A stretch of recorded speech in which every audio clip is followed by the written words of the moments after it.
Hi, everyone. It's Reverend Dr. Katie, and I am coming to you today to talk about a really important topic because I've seen it pop up. I've seen it pop up in my email. I've seen it pop up in our Facebook group. I've seen it just pop up just in life. And when that happens, those are called synchronicities. And I want to come to you just to share a little bit about it. Okay, making sure my internet connection's okay. I think it is. It might have been a little choppy. It should be fine now. Hi again, everyone. So yeah, the topic that I actually want to talk about is the feeling of unworthiness. And that is something that's been popping up a lot. So I just want to address that here and now because that can be so debilitating. And that feeling of unworthiness comes from so many different, potentially from so many different places. It can come from childhood and not having supportive parents, or maybe they were trying their best, but it just wasn't enough for you to feel the worthiness that you are.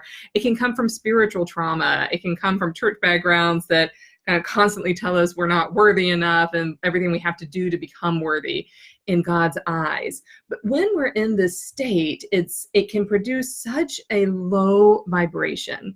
And so many of you have been recognizing that this is an obstacle for you.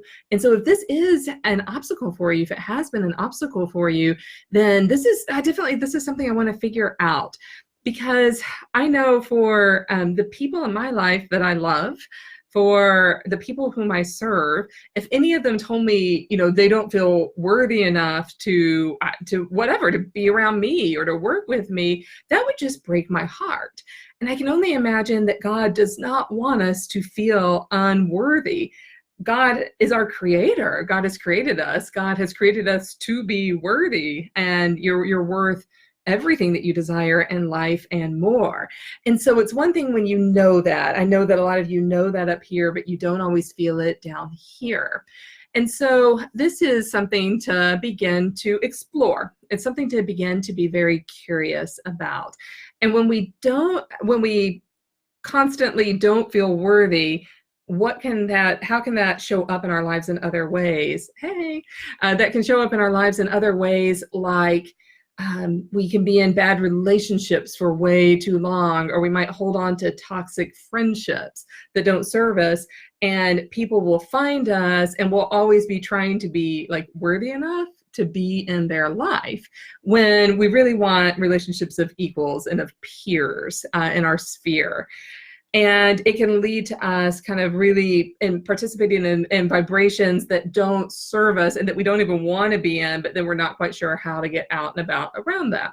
And so one of the things that I've just witnessed happen with people that I just love is that when they really start to invest in their own worth in lots of different ways, the people that they surround themselves with and how they start to think, and they're able to start to reframe their thoughts. And yes, this is a skill that you can do. Anyone can do it. I promise you guys, if I can do it, you can do it. I used to have the most terrible ruminating, self-critical thoughts that would spin around in circles about myself. And it is debilitating, and it did affect my self-worth. And I would be constantly comparing myself to other people that would lower my self-worth. I could have been, the vice president of a Fortune 500 company, but if I wasn't president, then I wouldn't feel worthy enough. So, that spirit of comparison or competition is also part of that circle. And that kind of energy in the end doesn't help us help ourselves, and it doesn't help us help other people either.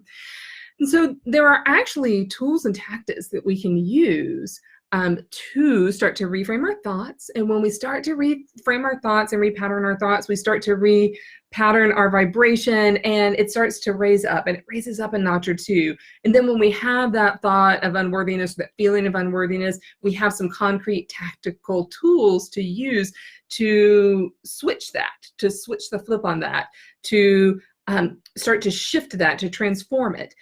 That is energy.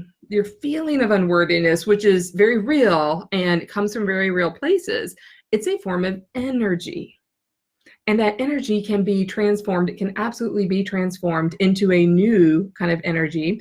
And we're not going to go from feeling like the unworthiness to way up here in a split second. but it's like a step ladder, and it goes up and up and up. Now that step ladder can actually go up pretty quickly once you have the tools in place. And so those of you who have been struggling with this, that's going to keep your spiritual life at a kind of plateau area, or you're going to have these little hills and valleys. Really what we want are like big mountains, then a little plateau, and then a big mountain, then a little plateau, or just going straight on up. And so my dog is now decided to join this conversation, even though I walked you right before this. Come here.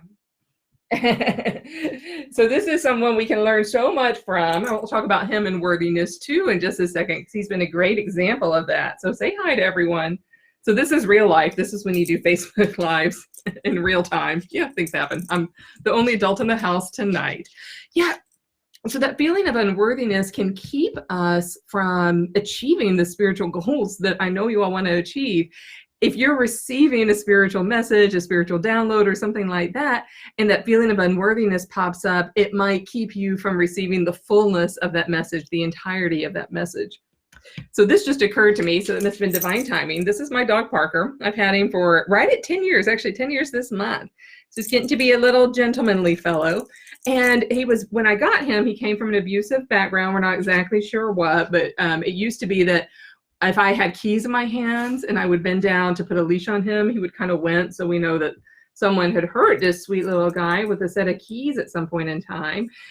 And he was always very sweet and very loving to me, but he was very timid when he first came to live with me. And just with that constant love and constant reassurance and lots of, dog energy and walks and talks, he began to know that he was actually worthy of that love, that he was worthy of being treated like the good boy that he is. And his spirit never changed. His spirit was always the same, always very sweet, but he became more confident. He began to have a little personality. He began to come to my side and bark when he wanted attention. He began to have this little voice. Yeah, and so that's definitely possible. I know if it's possible for me, my spirit of comparison, and it was possible for this, my little dog, it's definitely possible for everyone that's here. Yeah, so if that's the obstacle that's been in your way, hi buddy, if that's the obstacle that's been in your way, let's not let that continue to be the core issue, because there's actually really helpful tools that you can use right away to start to reprogram and repattern your brain, your spirit, your soul, and you are worth it. You are absolutely worth it. You are a created child of God, and you are worth giving yourself the attention to be able to do this. This is why Christ came to earth. Christ did not come to earth for us to feel unworthy, but for us to be worthy. And we show that by the way that we explore ourselves and the ways that we interact with others. Yeah, and so I feel just really strongly, really passionately about this. I feel very tenderhearted, very loving towards all of you. And a little bit like, if you've been struggling with this for a long time and you know it, let's do something about it. No, there's absolutely no reason to continue like this for any extended period of time. I don't want you to. I know that the divine doesn't want you to. And yeah, let's get this figured out. So I would love to hear from you. You can reach out to me anytime. Just looking at the comments, you are so welcome. I love it when messages show up right on time. It is just totally my pleasure, my love. Thank you for participating, for watching. All right, everyone. Obviously, someone is demanding my attention, so I'm going to go be attentive. It's so wonderful to be with all of you. I'll catch you all really soon. Okay, bye-bye, everyone.